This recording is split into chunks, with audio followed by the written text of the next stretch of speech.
Hello everyone, welcome. In this lesson we are going to learn how to use Angular material grid list and how to create different types of layout with the help of this. So let's get started. I have already created a brand new Angular project which you can see in my screen. To get started, first of all we have to remember that Angular material and the grid list is not part of the default Angular package. So we have to add the Angular material in our project first. So how? So we'll go to the get started section under the Angular material and we'll have a one command ng add Angular material. We'll copy this command, we'll come to our project and we'll open a new terminal and add and run this command, and we'll select the default options. This will add Angular material in our project. So this is the first step we have to do if we want to use any of the Angular material modules in our project. Okay, so we have successfully added the Angular material in our project. Now the second thing, to use grid list module, now we have to add this module in our main module file. That is our app module.ts. So let's open the app module.ts and add this module, mat grid list module, in our project, and also add it into the import section. Control G.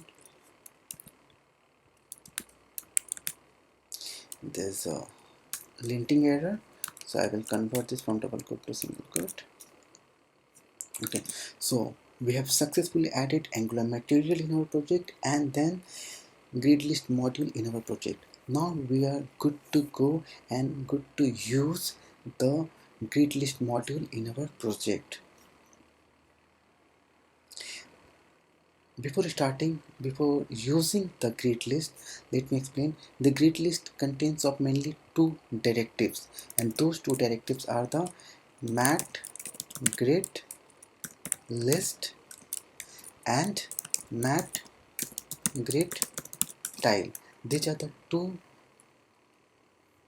components, or we can call it directives, or we will, in terms of HTML, we'll call it tags. Okay, these are the key. Okay, and these two are used in as a combination. And to use this, one more thing we have to remember, that at the parent, that means at the grid list level, we have to use one attribute, that is a mandatory attribute. We need to specify here calls, which we will discuss now in detail. And the another attribute is row height, which controls the height of one particular row. So let's put some height, 100 pixels. There are different ways we can specify the row height. Right now we are using the hard-coded way. Okay, now let's go to the over here. We cannot see actually anything is visible. So what I will do, I will apply some styling here. Background color is equal to royal blue. So now we can see that there is a one tile has been added in the right hand side, and let's add some data here. Yeah, the data is getting visible. Okay, set at the center of the tile. Now let's add one more tile. And okay, good. So what we have done in our grid list, we've added two tiles, and the thing we might notice that the two tiles are adjacent to each other. That's the nature of the grid. Now let's add two more tiles. Let's call it 3 and 4. But what we can see that now the third and the fourth tiles has been come in a next row. How? Now this is the beauty, and this is the actual use of the grid list. So what is grid list? It's a two-dimensional list view that arranges the cell into a grid-based layout. So what we have done and what we specified here, we have specified here there will be two columns in a one row. So we have avoided specifying a we have avoided the explicitly specifying the rows. How does our rows are getting defined? It has been defined in terms of columns.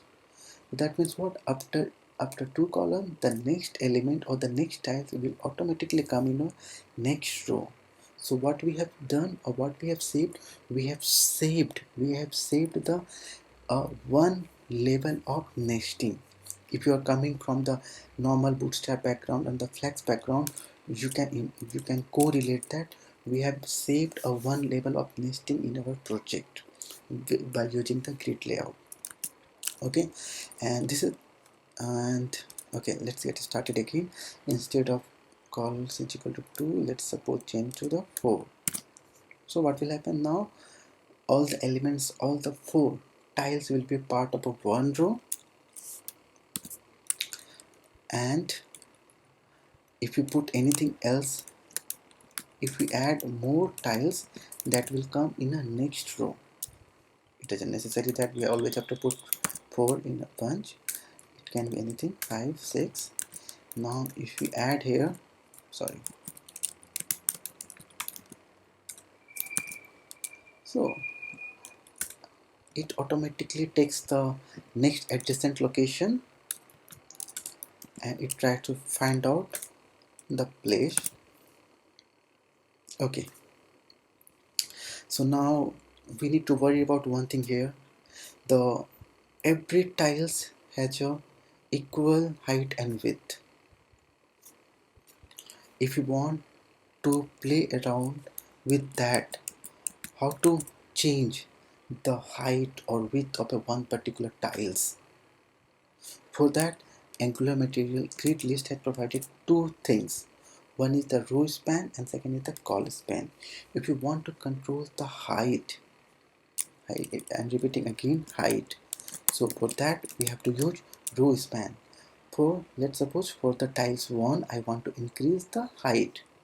So we have to use row span and I'm specifying the value what? 2. So now it has taken, it will be instead of one row, now it is taking two rows, that my tiles. In the same way we can specify if we want to increase the width. So we can specify and call span is equal to 2. So what the tiles 1 has taken two rows, the height of a two row and width of a two column.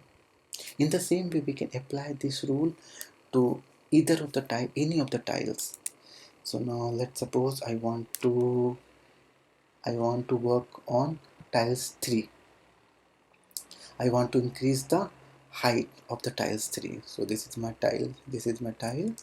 So to increase the height, we know that we have to use row span. So it looks like this. Okay, so that means now we are getting a different kinds of layout with the help of the grid. Now let's come to the in a second row. I want to change the suppose height and width of tile 6. So what I will do, okay, I will go to the tile 6 first. I want to increase the height first, so I will call it row span 2. This value can be 2, 3, whatever the number of the size or the height you want to increase. If I increase from 2 to 3, it will be increased. I am taking more. So for the demo purpose, I am taking 2 only. And let's suppose again the call span also, that means width also I want to increase. So it appears something like this. And 7. So we have one space available, one empty space available in our second row. So what I will do, I will add one more tiles. Okay, that has a one row and one column. So I'll call it this. Okay, so now let's suppose I want to add one more row. Okay, it will appear like this. So I will call it 10, 11, 12, and I will call it what? 13. And now I want to increase the height and width of Okay, for tiles 12. So what I will call my row span is equal to 2, call span is equal to 2, and there's one empty space available, so I will call this. I'm adding one more tiles. So what we have done, so we have learned here to create a different layout with the help of grid, with the help of two-dimensional nature of the grid. Okay, so in the next lesson, we will learn how to make this thing dynamic and how to apply this learning and create a photo gallery with the help of this. Thank you. That's it from this session.